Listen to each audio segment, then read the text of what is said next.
Do I even need to say how much I love y'all? I mean, y'all are just great. 6,000 subscribers. Holy crap.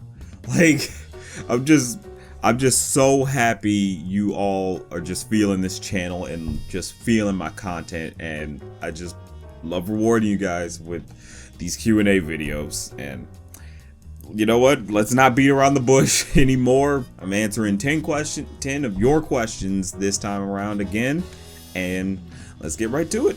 Stealing Ship Thursday asks, if you were forced to reboot an action cartoon into a comedy, which one would you choose? I'm be real, I honestly don't believe in rebooting a lot of stuff as is. I mean, I could believe in like adaptions, but in terms of reboots, I genuinely can't think of too many that I would want to reboot, even as just another action series. So to reboot as a comedy series, yeah, I don't know. I couldn't bring myself to want to reboot those. I mean reboot anything just for the sake of comedy. I don't think I would want to reboot. Sorry. Anime Hub asks, are you going to review the Sonic the Hedgehog movie, and what next for your channel? Keep up going work. Okay. I think I'll just answer the one about the Sonic the Hedgehog movie. I don't plan on doing a review of that. It's one of those cases of like, it's been going on it's already been released for so long, and doing a review I think just be kind of pointless at this point. It just wouldn't have much merit. Overall, it's like my genuine opinions about it are, I love it. I actually like it, honestly. Not love it, I misspoke, but like, I like it. I really enjoy it, and I kind of see a lot of potential with it. Like, they actually have a lot of places they could go with it, and I'm actually excited to see what they do with the sequel. So that's just my general thoughts on it. It's just, I like it. I'm not planning to do a review because it's been too long. Maybe I will do like a sort of video talking about Sonic at a later date, but I'm still workshopping what that would go into. I'm not sure. I'm not making any promises. Like, I don't want to promise that, hey, I'm gonna do this, and next thing you know, it never happens, you know. So yeah, on that case, it's like, I think it's good. I think it does well with the Sonic. I know people hate it because it's like, oh, it feels like Hop or Alvin and the Chipmunks or Smurfs. And yeah, in a perfect world, we'd have a movie that's fully animated, takes place in Sonic's world, and never goes to the human world. But what can you do? Like, you know, people wanted Sad AM the movie, and I'm like, there's a reason why Sad AM it did not do too well. Like, I like that, I love that series, I do, but even I recognize it just didn't click. It's just the sad reality of it. But but with the movie that we got, I enjoyed what we got. I enjoyed it. I enjoyed Sonic's characterization. I actually enjoyed a lot of the human characters, surprisingly. Like, that's the weirdest thing about it, is like, I actually enjoyed the humans. I normally don't. Like, usually they're going through some weird crap that just has nothing to do with the overall plot, but here it's left to more a character arc, not a side plot, you know? It's more, it does have to do with the actual entity, the weird entity that came in, i.e. Sonic. So I kind of like what they did with this movie, and I'm interested to see where they go from here. Honestly, I do hope they try to get away from the human world, you know? Like, there's a lot of potential with it. There is genuine potential, but for now, with this first movie, I actually like it, and I see it for what it is. It's not the perfect Sonic movie, of course, but I think it's a good Sonic movie. I will give it that. Malu de Souza asks, what do you think is going to be the next trend of animated series on the West? More episodic or more continuity? More comedy or more action? I don't know. That actually is an intriguing question. as of right now, I start seeing more shows that are trying to be boundary pushing, and that kind of started in the 2010s with the advent of Adventure Time, and to a degree even regular show. So, and also like Gravity Falls. So chances are we will start seeing I don't know, it maybe will be more action oriented, because we have started getting more action based shows. But I honestly, what I think it's going to be is a mix. We're going to get more mixes of comedy and mixes of action. Like, just recently we had Kipo, which has a lot of action in it, but also manages to have has good comedy in it. And another more recent show is Glitch Text, that has good action and good comedy. So I genuinely think that if anything, we're going to get more blends of that type of stuff. And I do think we're going to get more out there concepts that we haven't been getting a lot of for a while, but now we're starting to see that kind of boom, you know, with the advent of Primal, Undone, Ses Manos. Like, I do feel we're going to get those bigger concepts in terms of animation. I think that's what's going to happen. And just recently, Pendleton Ward's new Netflix series, I'm blanking on the name right now, it's Midnight Crisis, I think. It's something, but it looks like a total head trip. Like, it looks like you have to be high to probably enjoy it. Maybe, I don't know, we'll see when it drops. I do think we're going to start seeing more weird concepts and more shows that just blend action and comedy.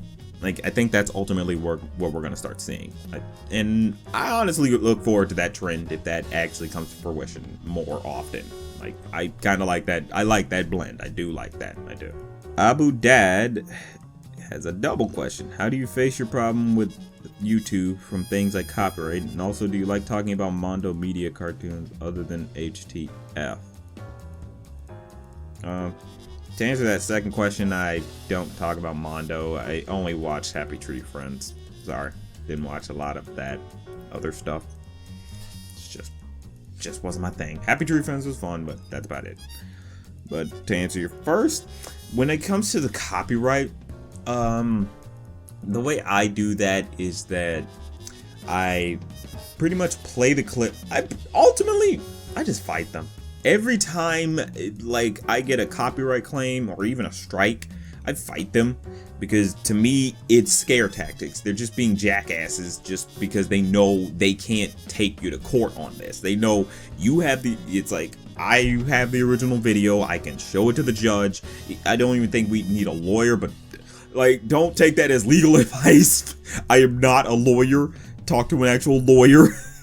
But personally, I don't believe I would need to hire a lawyer to take it to because it'd be a civil case. So I feel like I could just walk in, be like, Your Honor, here's the video. As you can see for yourself, I did not use more than the intended percentage that I'm supposed to use, and it's done in a critiquing fashion and so on. So that's my big thing, because they never actually take you to court on this, because they know they can't win, and it's a waste of time and money, especially since a lot of time when I get claims or a strike, it's on videos where I was giving a positive review, you know? Like, the first strike I ever got was for Harvey Beaks, and I actually loved that show. I put it on my top 5 best of 2015's list even. So it was baffling to me that Nickelodeon, or i.e. Viacom, said, hey, we're gonna take down your channel for this. I was like, what the fuck? Like, that was the big stupid of it all. But I fought it, and they easily backed down, because they realized, it's like, why are we taking down a video that praises our show? Granted, it's a show we don't even love, but that's another conversation. But yeah, every time I just fight it. Like, when it comes to the clips, my maximum is usually 30 seconds, because usually that's enough to get whatever point I was trying to make across from the clip or from the example I was trying to show. But I just genuinely don't believe that that these copyrights are something you need to take too seriously. I believe fight them. Just fight them all. You know?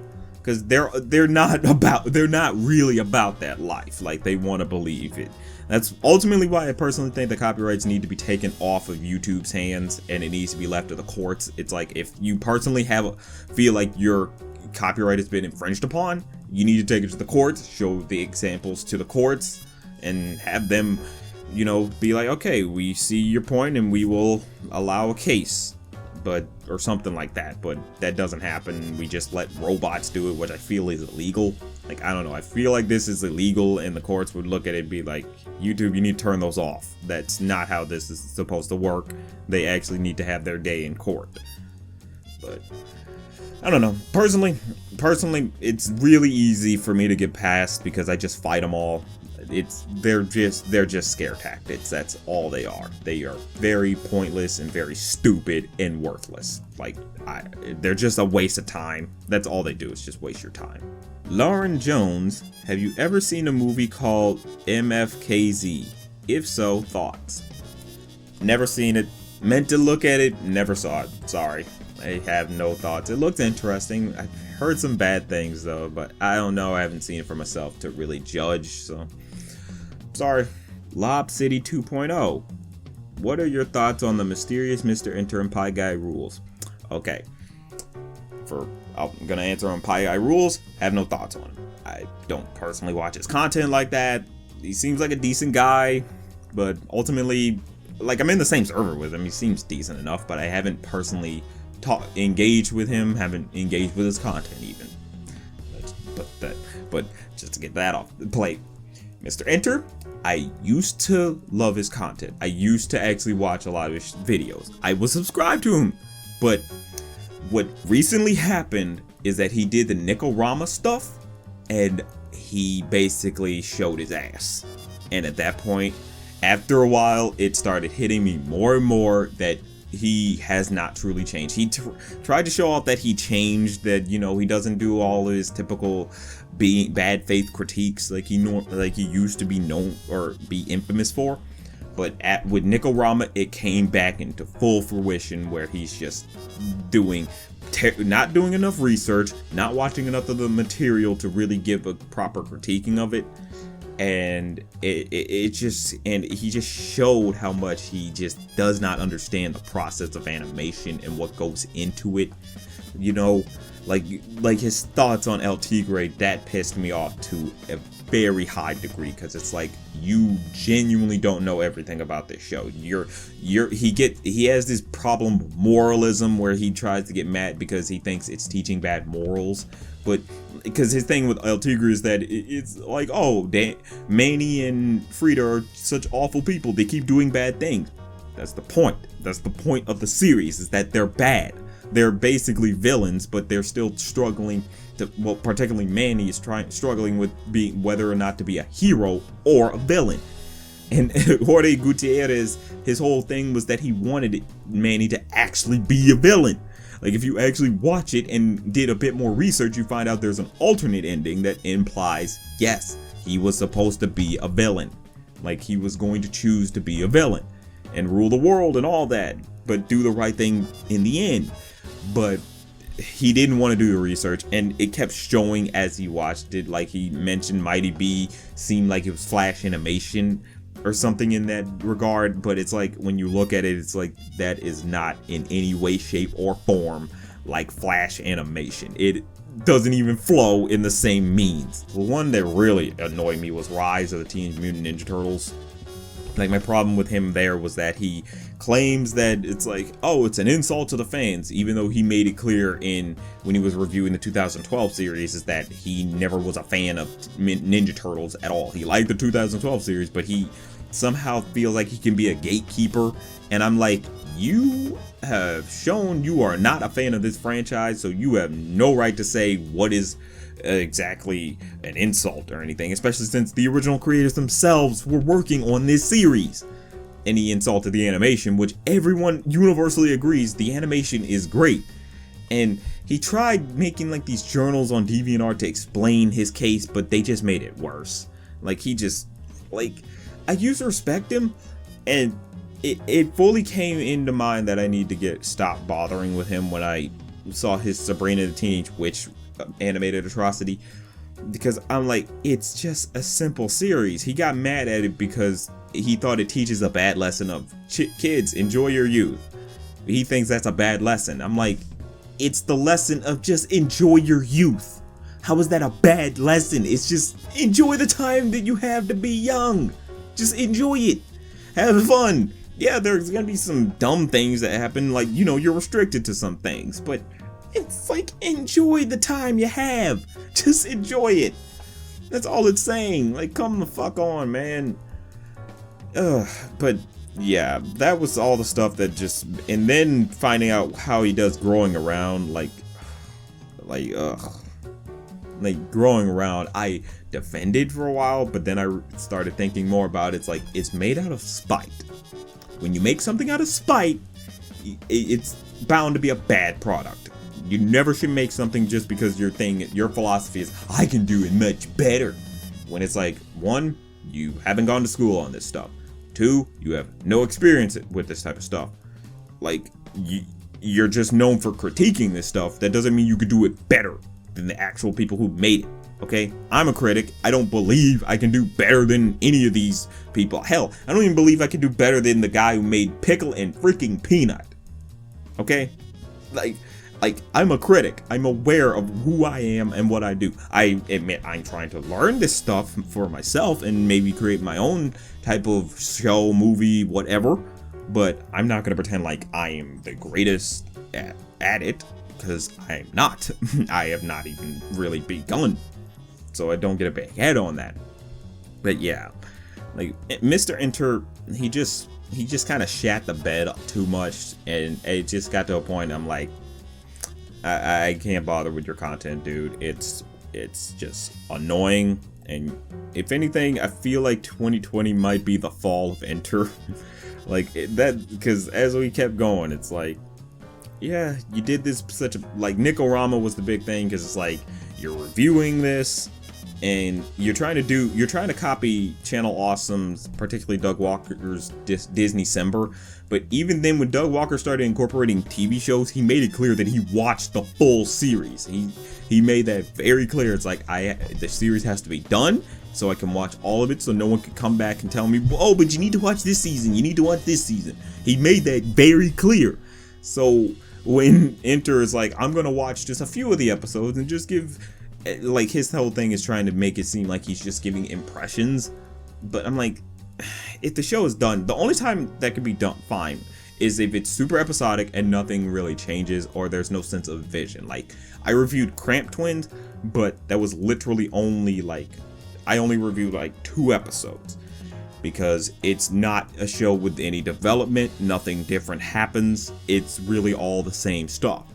So it makes sense that it's like, I don't have to look at all the episodes for that, because it's like, yeah, nothing changed. It does not change exactly from where it started.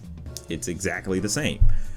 But Enter, he looked at a bunch of shows that very much do change over time as you watch. Like, the characters do go through something as you go, and he doesn't know how to do proper research. He just doesn't. And that's ultimately the straw that broke the camel's back for me. I just couldn't bother with it. Just couldn't. Orange Mo, I think that says Orange Mo. What are your favorite adult cartoons and why? Do you think we are up for a new era of adult animation because of the launch of streaming and more network adult animation from Fox? Oh, I do.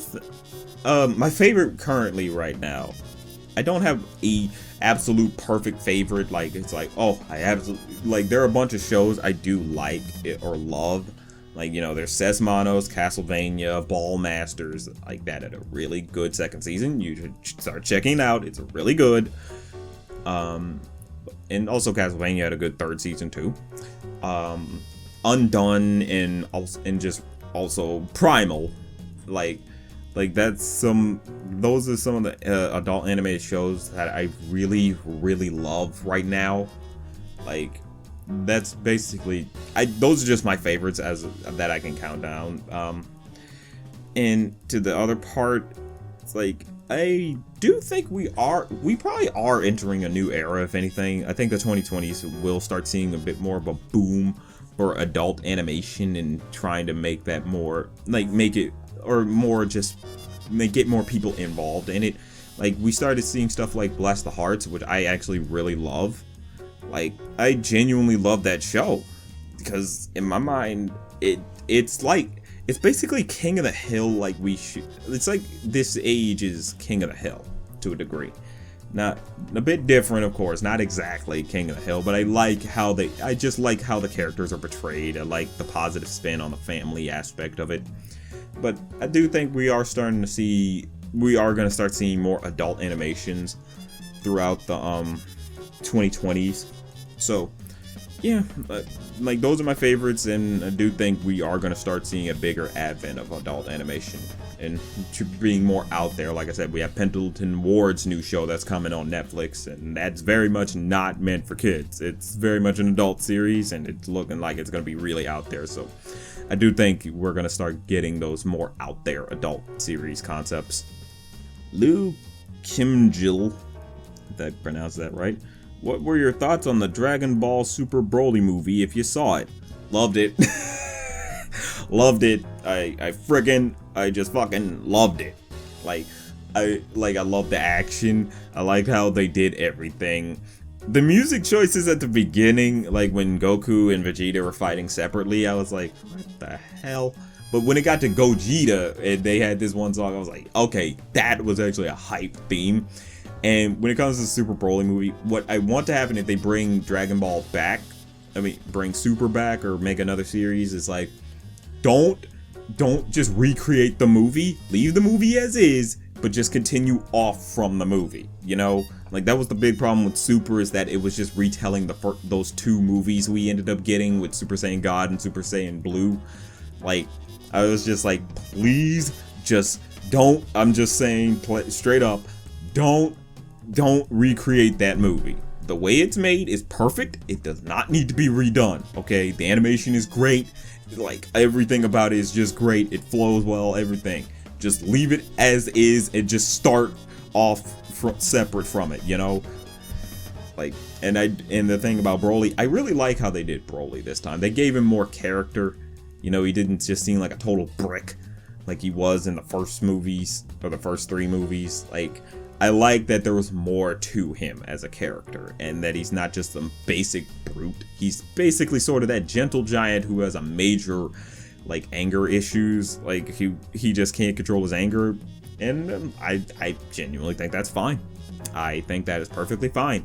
It's just ultimately great. I don't know. I don't even know why I'm wasting my time. It's just ultimately a great Dragon Ball Z movie, or Super movie in this case. I just love it. Boonier Lime asks, what's your favorite game? I don't know. I don't know. I got so many games that I play. I've played so many games. As of right now, I'm not playing that much. But overall, I guess, damn. I don't know. Yeah, in terms of favorite game, I don't know. Maybe it would be Kingdom Hearts franchise, because I always think about that game a lot, and I really remember enjoying a lot of it. So it probably would just be Kingdom Hearts, probably, yeah. Okay, and our last question. Was there a particular series or film that made you want to become part of the animation community and discuss/critique the medium professionally? A particular series that... not really. Now that I think about it, I don't think there was a particular series that made me want to get into critiquing exactly. I think it was more that I just kept seeing, like, all these other cartoon reviewers do this, and I thought I kind of enjoy. It's like, hey, I like animation, I like cartoons, so let me talk about it. Originally, the channel was going to be a more randomized type thing, like random topics, like that's sort of where the 1,000 Thoughts came from. But as it went on, I realized, you know, I'm going to be more animation based, you know? It just seemed like a perfect niche for me, and it just kind of stuck. So yeah, there wasn't a particular series that I wanted to, like, really talk about. There was, like, my very first video as Man of 1,000 Thoughts was Star vs. the Forces of Evil. but I wouldn't say that was what absolutely got me to say, oh yes, I need to get into this. It's more just, I loved animation, I love talking about it, so once it came in, one thing led to another, and I just did it. I just said, I'm now officially an animation reviewer. And that's just really it, you know. It's like I saw everybody like Pan Pizza and all of them, Andre the Black Nerd and all of them review these different contents and such, and I said I want to do animation. That's what I love, that's what I've been sticking with since I was a kid, and I still watch it to this day. So that's ultimately what led to Man of 1,000 Thoughts. That's the big inspiration for me doing this, and I just honestly, I want to say thank you all for it. Like, I'm just so happy you all love my content and watch it as much as you can. I know some of y'all probably don't get like notifications whenever the videos come up. I'm pretty sure that probably happens. It sucks. I don't know what to do with that. YouTube likes not informing people. It's terrible, but I am genuinely, I'm just happy that I get to do this and that you all like watching my content. You send a like, you pop in a question, or you pop in a comment. So I just thank you all for getting me to 6,000, and here's for even more. Like, here's the pushing beyond that. So again, thank you all so much.